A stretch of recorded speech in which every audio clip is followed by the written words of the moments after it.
আজকে একটা রেসিপি নিয়ে চলে এসেছি। আজকে রেসিপিটা কিন্তু দারুণ একটা ব্রেকফাস্ট রেসিপি বা ডিনারও খেতে পারো। আমি দুধ নিয়েছি, এখানে হাফ লিটার দুধ নিয়েছি। দুধটা আমি গরম করছি।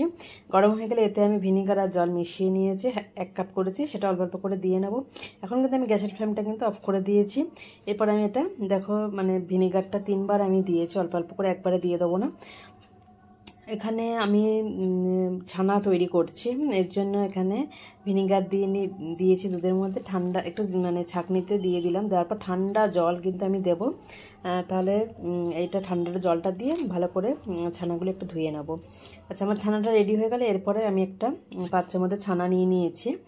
আর এর মধ্যে আমি আরও কিছু উপকরণ মেশাবো, সেগুলো দেখে নাও কি মেশাচ্ছি। আমি নুন দিয়ে দিচ্ছি প্রথমে, তারপরে অল্প একটু চিনি দিচ্ছি।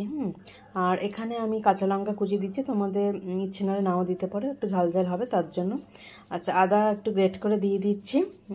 এটাতে আমি পুর বানাচ্ছি, এর জন্য নানা রকম উপকরণ আমি দিয়ে দিচ্ছি। এখানে আমি আমচুর পাউডার দিয়েছি 2 চামচের মতন, 1 চামচ ভাজা মশলা গুঁড়ো, জিরে ধনে শুকনো লঙ্কা শুকনো খোলায় ভেজে গুঁড়ো করে নিয়েছি।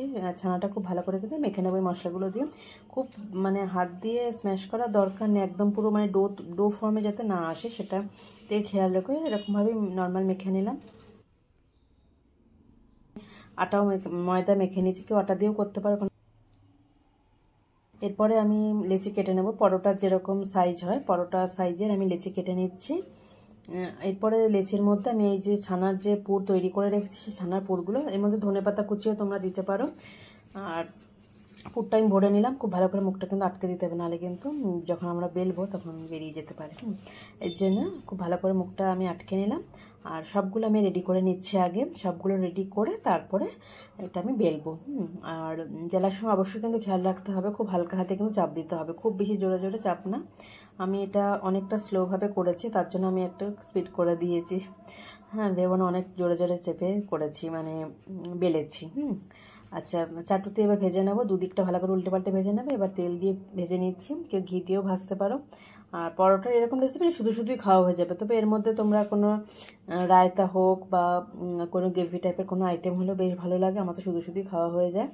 আর এর মধ্যে আমি দই দিয়ে একটা চাটনি করেছি, এটাতে আমি সার্ভ করি।